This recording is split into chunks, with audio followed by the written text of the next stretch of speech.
Pengakuan santriwati korban pencabulan Mas Beci, putra Kiai Jombang, dipaksa buka baju, dipukuli, keluarga diancam. Memakai ilmu metafakta, mereka mengistilahkan metafakta itu katanya tidak bisa dijelaskan menggunakan akal.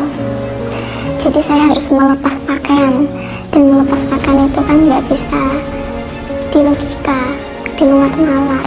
Saya nggak mau, saya tetap saja, saya tidak mau. Tapi dia memaksa, masih menggunakan alasan yang sama. Kalau kamu tidak mau, berarti kamu masih menggunakan akal. Kamu belum menjiwai itu metafakta. Saya nggak tahu harus bagaimana.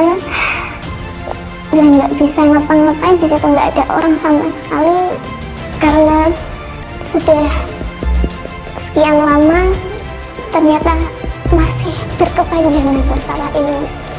Kejadian itu terus terulang.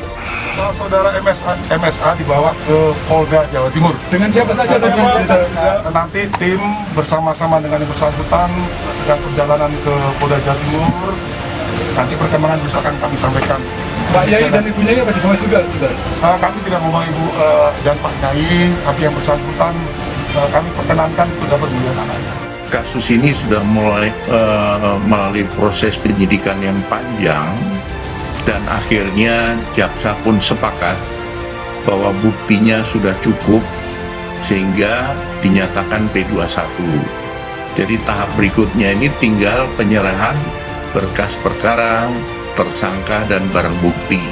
Tinggal tahap itu yang harus dilakukan oleh pihak Polda Jawa Timur. Santriwati korban pencabulan oleh anak Kiai Jombang Pesantren Sidikiyah Desa Losari, Peloso, Jombang, Jawa Timur mengungkap kesaksian kasus yang menimpanya. Korban bercerita pada awalnya dia menjalin hubungan asmara dengan Mas Beci alias MSAT 42 tahun. Hubungan mereka berjalan selama hampir 5 tahun. Pada 2016 saat usianya baru 15 tahun ia dicabuli untuk pertama kalinya. Di mana 4 tahun berselang ketika santriwati korban pencabulan berniat melepaskan diri dari MSAT, bukan kebebasan yang ia dapatkan melainkan kekerasan yang menghujani tubuhnya secara bertubi-tubi. Tadinya dia sudah dibuka paksa, semuanya disuruh buka dan dia bilang tidak mau. Dia bilang sudah.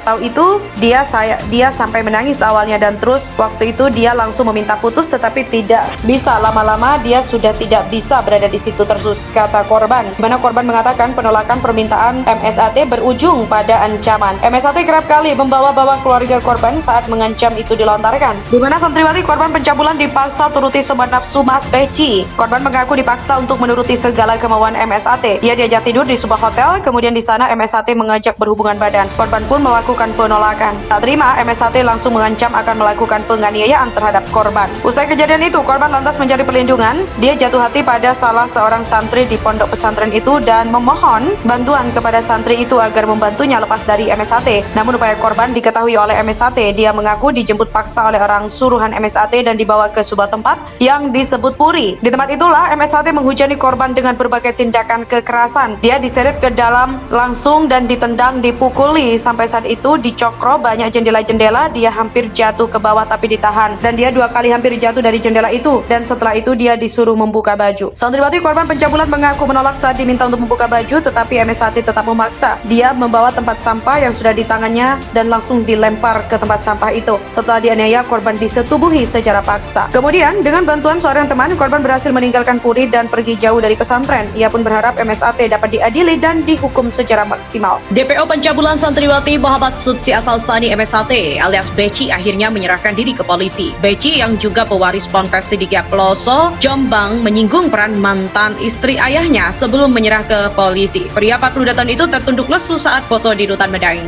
Beci menyerahkan diri pada Kamis 7 Juli pukul 23 waktu Indonesia Barat. Anak pemilik Ponpes Sidikiyah Peloso Jombang, Kiai Haji Muhtar Mukti itu menyerah usai polisi mengepung rumah dan kompleks pesantren selama 15 jam. Sebelum menyerah ke polisi, Beci juga tercatat sebagai pewaris Ponpes Sidikiyah Jombang sempat menyinggung peran mantan istri ayahnya dalam kasus pencabulan santriwati. Selain Beci, polisi juga sudah menangkap 320 orang simpatisan DPO pencabulan santriwati itu. Para pengikut Beci ditangkap lantaran dianggap menghalangi proses penjemputan paksa MSAT di pesantren Sidikiyah. Kasus Beci sendiri sudah berlarut-larut hingga kini 2 Kapolda Jatim sudah berganti. Namun kasus Beci seperti berjalan di tempat. Padahal kasus ini sudah mulai terkuak dari sebuah pernyataan yang diunggah seorang perempuan di media sosial pada akhir 2019 lalu. Dia mengaku telah dicabuli pengurus sekaligus putra pemilik Ponpes Sidikiyah Pelosok Jombang.